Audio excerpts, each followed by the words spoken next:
Senator Fifield. Thank you, Madam Acting Deputy President. I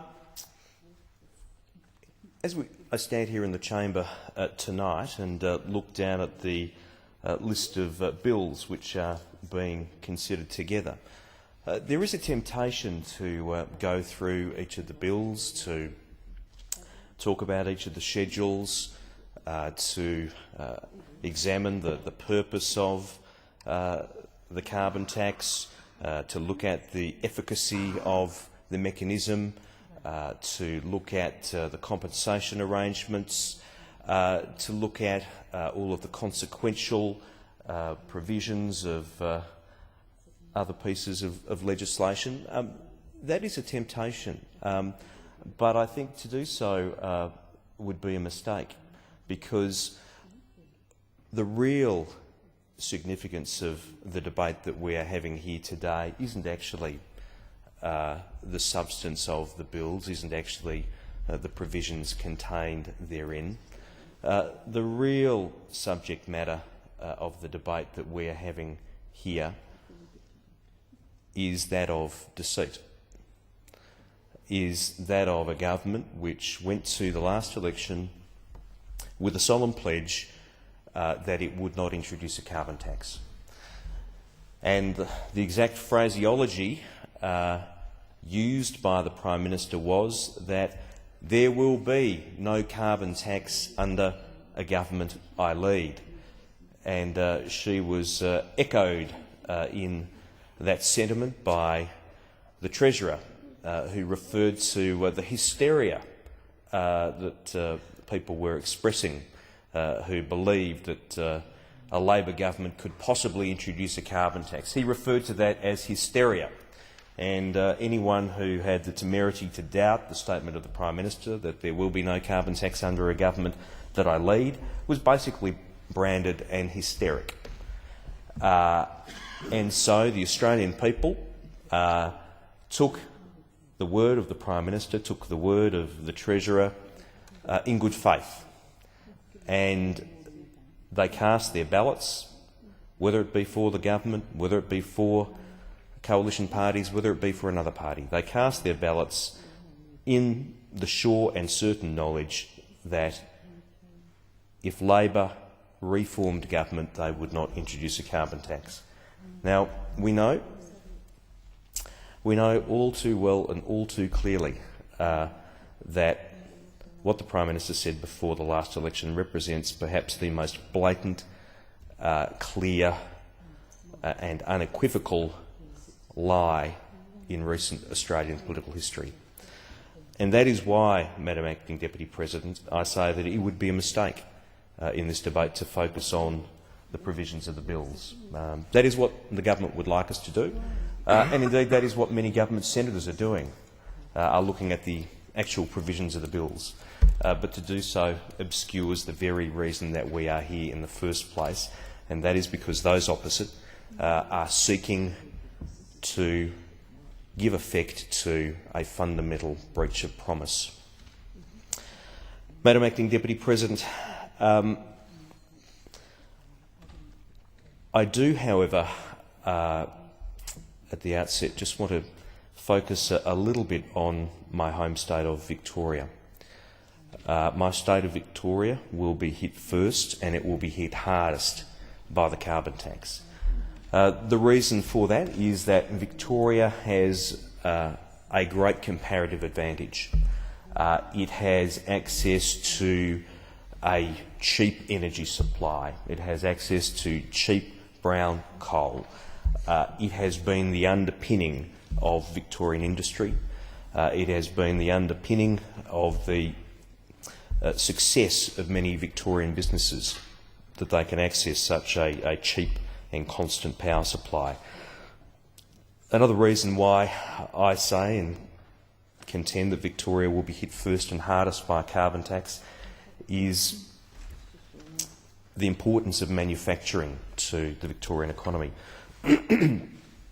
A few kilometres from my electorate office in Mentone is the centre of Dandenong. Dandenong is at the heart of the manufacturing precinct of Victoria. Something of the order of 44% of Victoria's manufacturing output comes from the southeastern suburbs of Melbourne, particularly based around Dandenong and Dandenong South. And I have visited many manufacturers over the last several months. Visited quite a few of them with Ms Mirabella from the other place, the Shadow Minister for Industry. I've visited many of them with the Leader of the Opposition, Mr Abbott. And the story at each and every manufacturer is the same, that the carbon tax will be bad for business. And I had the great pleasure, Madam Acting Deputy President, a couple of months back, of going to the annual general meeting of the South East Melbourne Manufacturers Association. The annual general meeting in Dandenong would have been 300 manufacturers there. And the reason that I went along, well, was twofold. Firstly, I like spending time with manufacturers. I like hearing about their business success stories. I like hearing about the people they employ.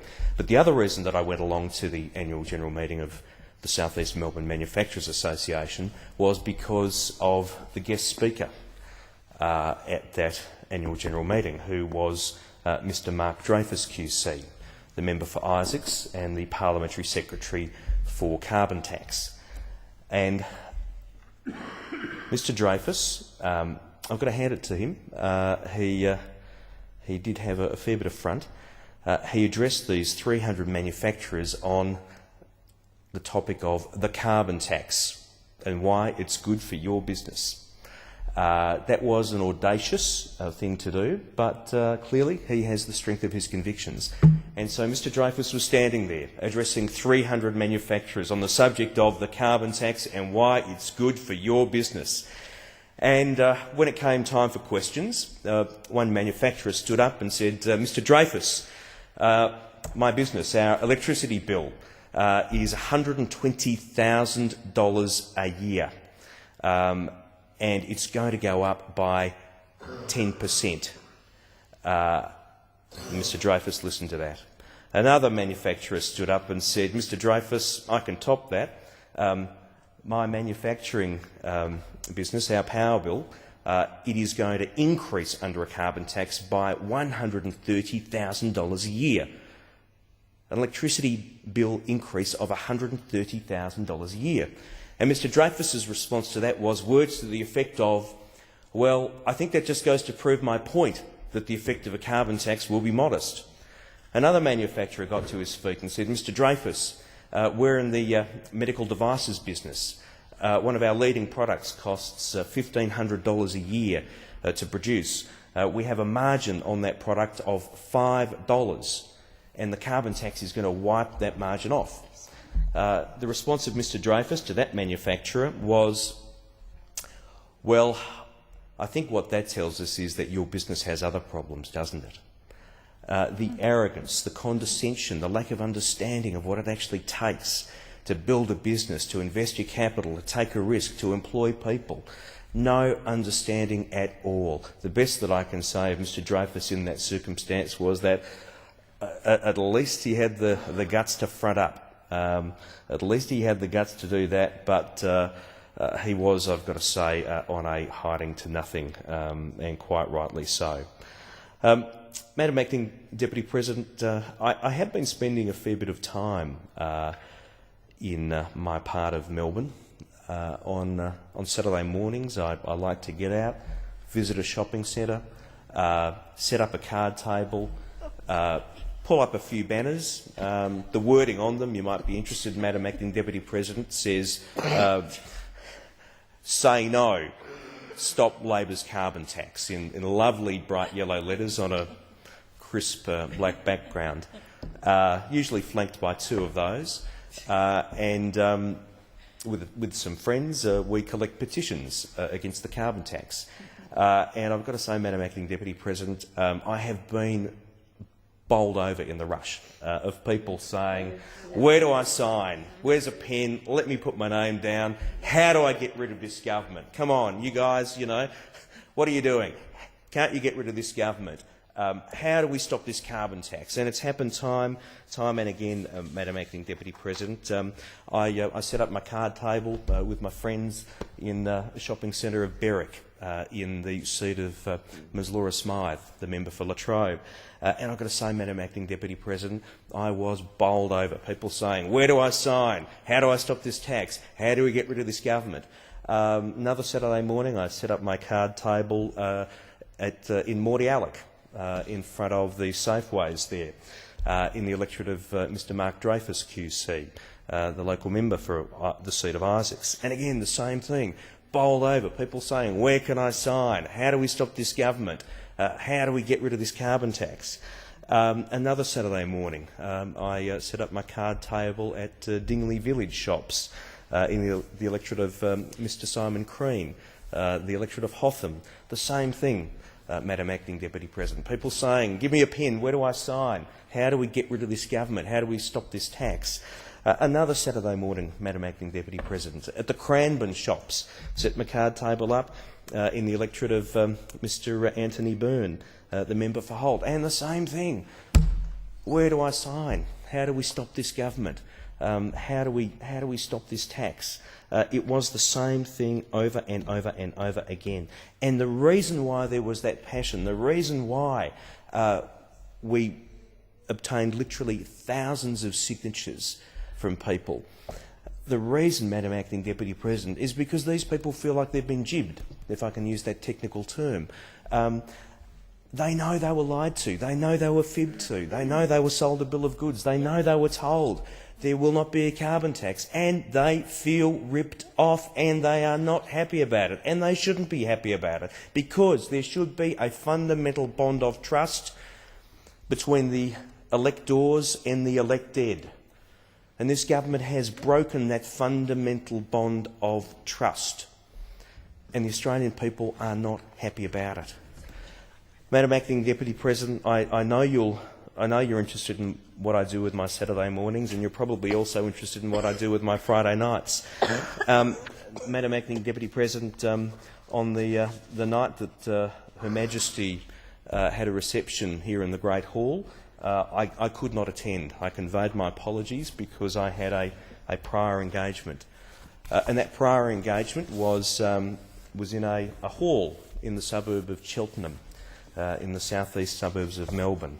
Coincidentally, it happens to be in the electorate of Mr Mark Dreyfus QC, member for Isaacs and Parliamentary Secretary for a carbon tax. And it was, the occasion was a rally against the carbon tax, and we had 90 or 100 people there, Madam Acting Deputy President. And I do want to tell you in my own words what occurred there, but I can actually do better than that. I can actually quote the words of Mr Dreyfus, who obviously felt quite strongly about the event, because he wrote an opinion piece for Fairfax Online, and I'll just share a little bit of it with you, Madam Acting Deputy President. It's headed "Baillieu Government Joining Abbott's Circus," and it starts off, this is Mr Dreyfus, "The Tony Abbott circus of lies and misinformation about climate change and the carbon price came to my electorate Isaacs in Melbourne last week.